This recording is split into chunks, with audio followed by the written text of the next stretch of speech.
kemampuan baca Google Map cewek itu lebih payah dibandingkan pada cowok ya. Makanya kalau memang mencari lokasi jangan pasrahkan begitu saja pada cewek, nanti bisa tersesat nanti. Ya memang dari sekian penelitian tuh udah ada data ya bahwa kalau laki-laki itu lebih banyak menggunakan daerah hipokampus yang memang lebih spesifik untuk temporospatial ya. Jadi untuk lokasi, untuk koordinat ruangan maupun proporsi.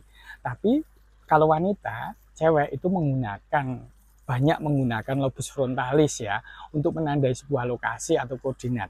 Sedangkan di daerah lobus frontalis itu bercampur dengan area untuk bicara, bertindak, emosi, dan kepribadian. Dan kemudian ada sekian penelitian juga yang menunjukkan bahwa hormon testosteron itu diduga mendukung kemampuan koordinat lokasi tadi.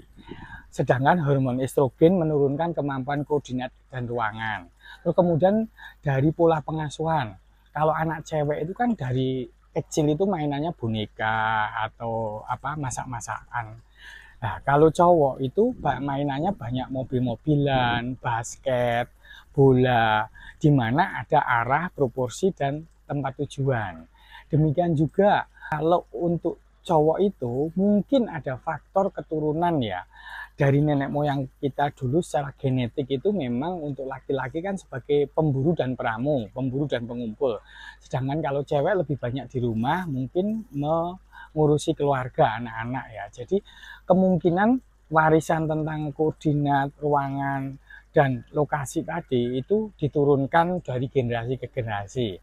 Tetapi keunggulan cewek itu masalah detail. Jadi ketika sudah ketemu sebuah lokasi, kemampuan detail cewek lebih baik. Misalnya di sebuah lokasi tersebut ada pohon mangganya, ada dekat pom bensin, atau ada rumah warna merah atau genteng hijau. Itu lebih detail cewek.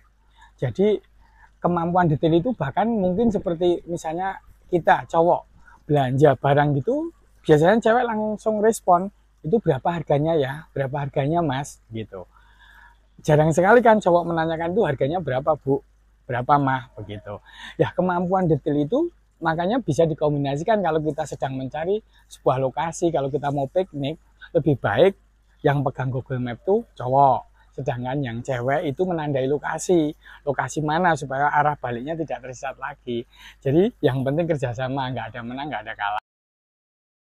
Ada yang takut kena ginjalnya gara-gara ada garis putih di kukunya. Padahal yang kena itu hanya satu jari. Kalau dari penyakit dalam tentunya semua kuku-kuku yang di jari kita dong. Dan yang penting itu kalau ada kelainan di kuku kita itu bukan sebagai tanda awal, tetapi hanya salah satu gambaran setelah ada banyak gejala-gejala yang lain tentunya. Dan tentunya bukan satu jari, mengenai semua jari. Jadi tanda yang saya sebutkan tadi namanya tanda Murche. Tanda Murche itu garis yang biasanya satu atau dua dan di seluruh kuku jari. Nah, kemudian ada lagi tanda Lindsay. Tanda Lindsay itu kalau ada yang di bawah, di pangkal kuku itu putih, kemudian di atasnya itu merah atau pink atau coklat. Itu kemungkinan juga dari penyakit dalam, tapi mestinya seluruhnya. Dan kemudian ada juga tanda Beau. Tanda Beau itu kalau garisnya entah melintang ataupun lurus itu ada takikannya, agak ke dalam. Ya, tapi tanda-tanda itu bisa jadi juga bisa karena jamur kuku, bisa juga karena trauma fisik, misalnya kita congkelin kuku kita, atau misalnya kita gigitin.